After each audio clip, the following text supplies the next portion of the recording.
and I believe that's the Sam Rayburn Turnpike now, or 121. And there's one in Plano as well, out at Willow Bend Mall at Park and Preston. All right, and Carrabba's is all week, Monday, November 9th through Sunday, November 15th, is offering a free appetizer of your choice for active duty servicemen and veterans. And again, military ID or proof of service required, but great. And those are all over the place. Dallas, Plano, Rockwall, just all over. All right, so folks, we're going to come back after this break. We're going to talk about. I'm going to share with you a military story that I have that kind of hits close to home. And thank some of my veteran friends that are out there listening this morning. If you have a veteran story, feel free to call in at 214-787-1160. You know, with our new show and time, we have decided to start taking call-ins and open up the phone line. So feel free to call in. That's 214-787-1160. That's 214-787-1160. We'll be right back after these messages.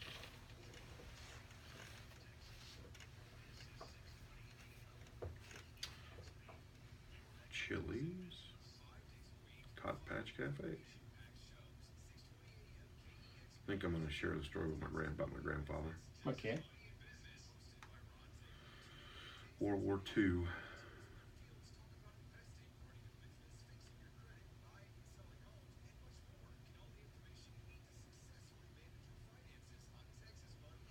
I bought a book last night.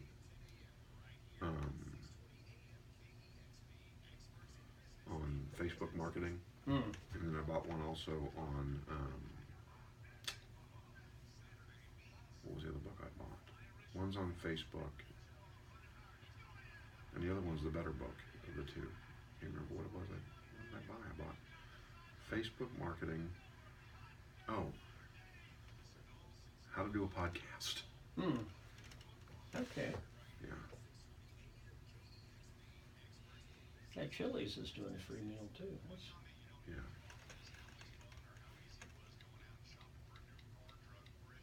Oops. Call in with your veteran.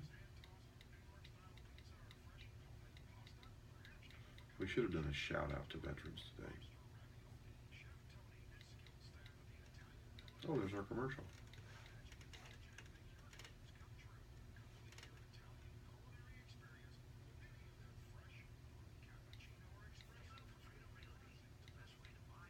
Did it just cut off his commercial? Yep.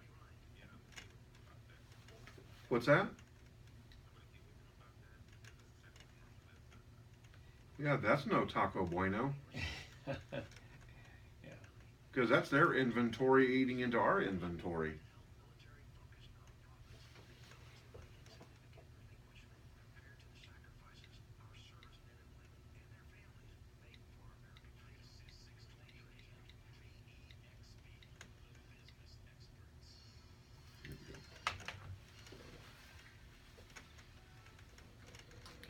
Boy, I tell you what, Dr. B, I'm in a bit of a lazy Wednesday. I could have been on a lazy river today. That's how lazy I feel this morning.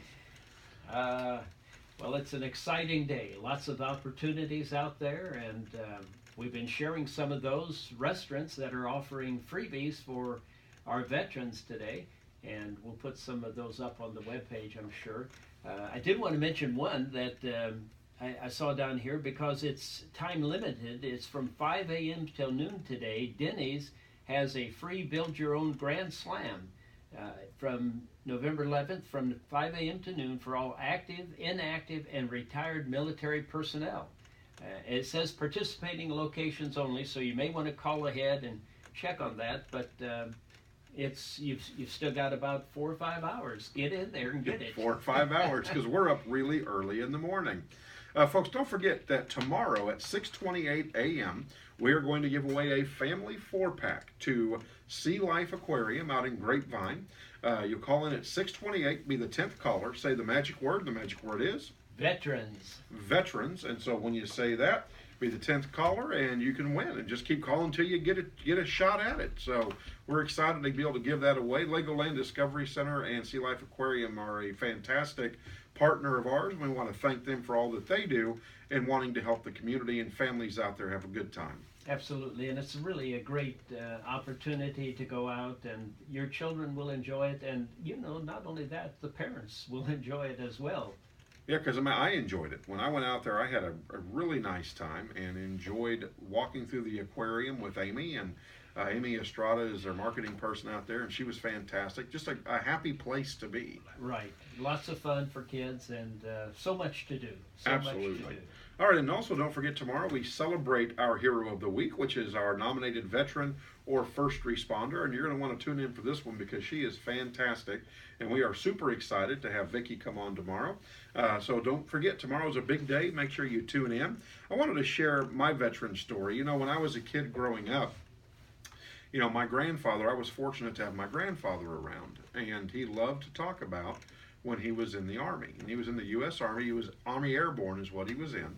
And he was in World War II. And he would jump from planes. And in fact, I remember one of the things I distinctly remember is how much pain that he was always in because his feet, as a result of the boots that they had for back then when you were jumping out of planes, weren't real good. And his feet went flat.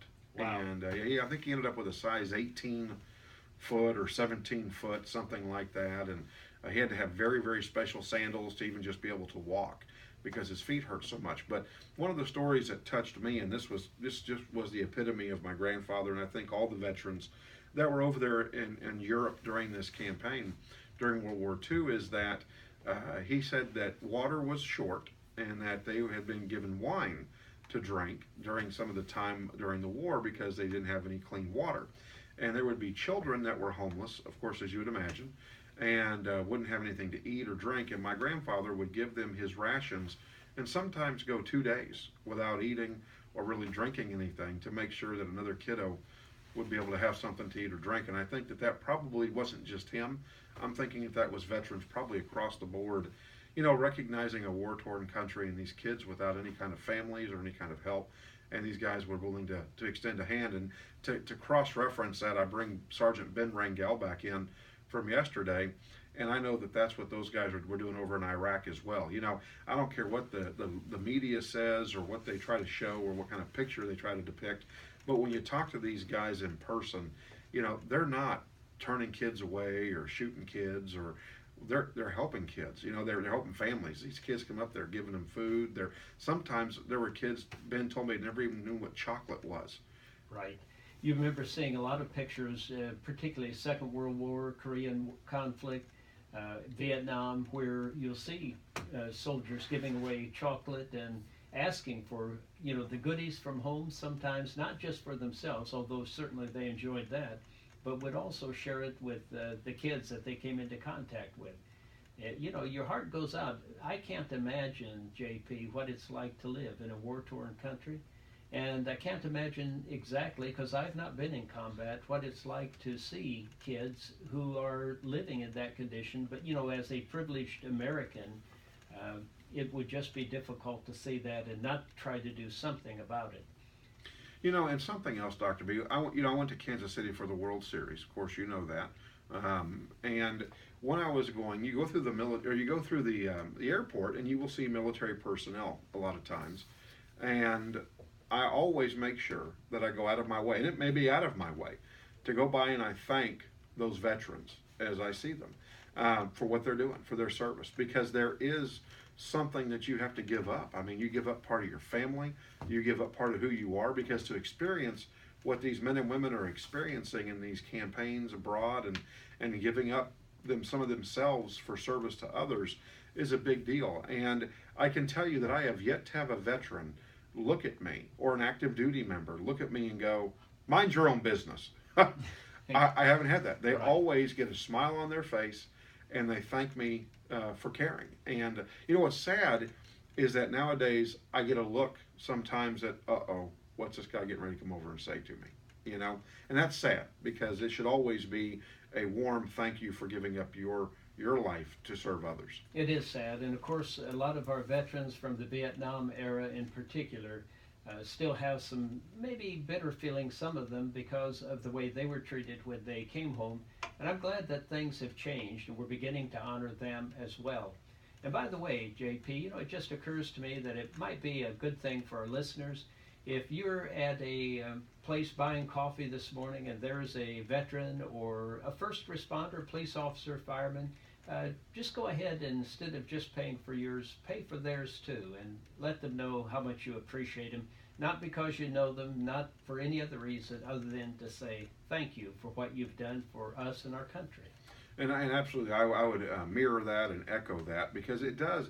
You'd be amazed what a little thing like that will do for somebody and for their day. And you know, I've got a lot of friends that are in the military, and I know how much those guys make, and that's a sacrifice. Yes. You know, those guys don't make a whole lot of money, and it's funny. You know, we were talking a little bit this morning about the minimum wage and the argument about why minimum wage should go up. You know, if we're going to think about that, why don't we think about our veterans first, you know, and our teachers first? Because those folks give all the time, and there's a lot required of them. And I don't know that there's a whole lot required of a lot of other folks on some minimum wage jobs. And I'm not taking away from anything. It's just we've got people that are making real sacrifices, making poverty level. Absolutely. And our veterans in particular are often in places where they're putting their life on the line. And you know, to be honest with you, most of the time, I don't think I put my life on the line other than when I'm driving on George Bush or 635, you know, on the Right. highway somewhere.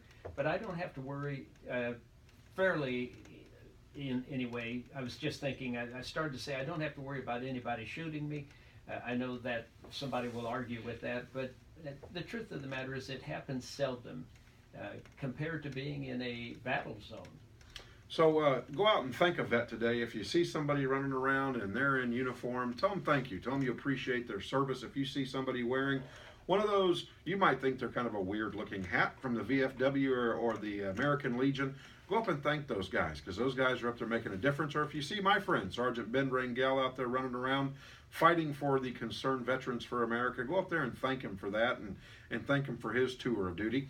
Also want to make sure we thank our sponsors out there. Go to their websites off of our website and tell them that, hey, you know, we appreciate you helping this programming go on the air. I'd like to thank Barnes Waste Disposal. That's at barneswds.com. You can contact them at 972-734-3333 for all of your waste disposal needs. They are dependable, courteous, with weekly trash removal, or they can come and do a one-time trash removal. They offer bulk and trash pile removal. They have competitive prices, and they are family owned. And Dr. B, you know me, I'm big on family owned. Absolutely, and we want to honor all of those family owned businesses and appreciate the work they're doing. A lot of them are hiring veterans too and making a special effort to get them in. You know, sometimes we forget about Veterans Day and how it got started, and we may have some in our audience who don't remember even, but the World War I, known at that time as the Great War, officially ended when the Treaty of Versailles was signed on the June 28, 1919. It was signed at the Palace of Versailles outside of this town of Versailles, France. And however, the fighting actually ceased 7 months earlier when an armistice or temporary cessation of hostilities between the Allied nations and Germany went into effect on the 11th hour of the 11th day of the 11th month. And for that reason, November 11th, 1918 is generally regarded as the end of the war to end all wars. And unfortunately, that wasn't true, but that's kind of the origin. The 11th day of the 11th hour of the 11th day of the 11th month. You know, I think that's quite fitting for military too, because isn't that real nice and clean and systematic? It almost reminds me of a gig line that they would have to maintain. The 11th hour, the 11th day, the 11th month. Very, very clean. Absolutely, just like the military, like you said. And in November 19th, President Wilson proclaimed November 11th as the first commemoration of Armistice Day with the following words. He said, and I quote, "To us in America, the reflections of Armistice Day will be filled with solemn pride in the heroism of those who died in the country's service, and with gratitude for the victory, both because of the thing from which it has freed us and because of the opportunity it has given America to show her sympathy with peace and justice in the councils of the nations." That's pretty powerful. Well, I think that's pretty powerful, and so a salute to all of you out there. In fact, we'd like to thank one of our other sponsors, Concerned Veterans for America. You can find them on Facebook. You can also find them online. Go on there and let them know you're out there listening, and let them know you appreciate what they're doing in trying to advocate for your veterans. Also, I'd like to thank our key sponsor. Our key sponsor is Waterford Academy, for all your family needs when it comes to times when they're not quite as